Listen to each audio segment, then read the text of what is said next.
They're creepy. They're crawly. They freak out your little sister. And, more likely than not, they are completely harmless. What are we talking about? It's that little buddy of yours lurking near the ceiling in your garage. That's right, Brainiacs. We are talking about spiders. Specifically, why there is this widespread irrational fear of them that many of us have. You all know what I'm talking about. It's that blood-curdling scream you hear while you're downstairs reading your book, all because your mom saw a spider in the bathroom. So, sit tight, Brainiacs, because we are going to dissect this fear and talk about why so many people have it. If the thought of 8 eyes creeps you out, go ahead and hit that like and subscribe button so you can have all the facts you need to get over your fear. Let's start off with exactly what a fear of spiders, also called arachnophobia, really is. We can tell you it's not when someone thinks a spider is gross or maybe feels the hair on the back of their neck stand up when they are near one. No, this is a condition where a person will literally not continue on with something they were wanting or needing to do, or when someone finds that they are physically or mentally debilitated because a spider is nearby. What are some of the symptoms? Well, arachnophobia can manifest as dizziness, sweating, trembling, chest pain, a feeling of choking, and even nausea. The causes of developing this phobia can stem from learning this kind of response from someone else with the phobia.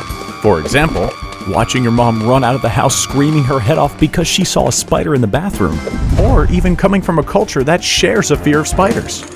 Fun fact, sometimes your culture can help you not develop a fear. In a country like South Africa, for instance, spiders are eaten, so from a very early age, people learn not to fear these creatures. But a traumatic experience can also develop into a phobia.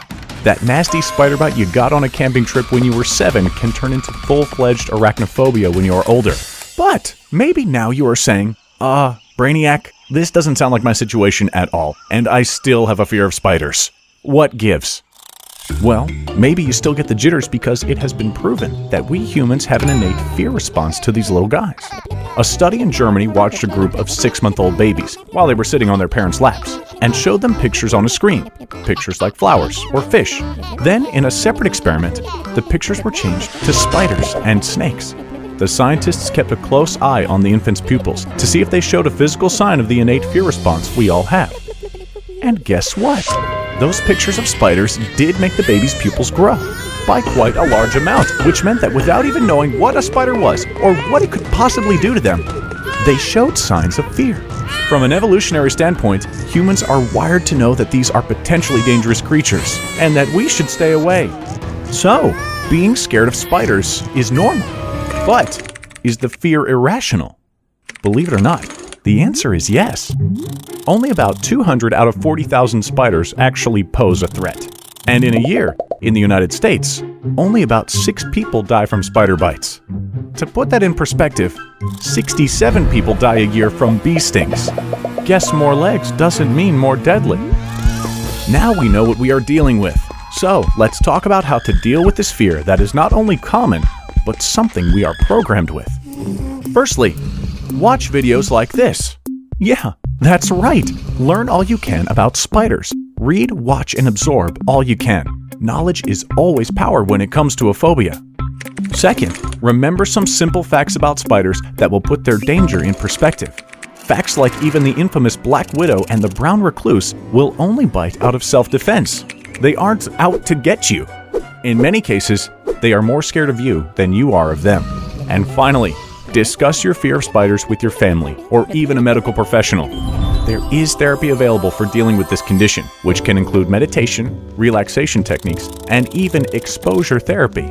Just be sure to wash your hands afterwards. So, what can we take away from all this? If you ask us, we'd say that feeling uneasy around these critters is actually quite normal and even healthy. There's a reason that the climax of some of our favorite movies, including Harry Potter, Lord of the Rings, and It, all have a giant spider at the end. There's just something scary about them. But don't fret. You now have all the tools you need to overcome your fear. You got this, Brainiacs. Go turn that phobia into a nobia. That sounded so much better in my head.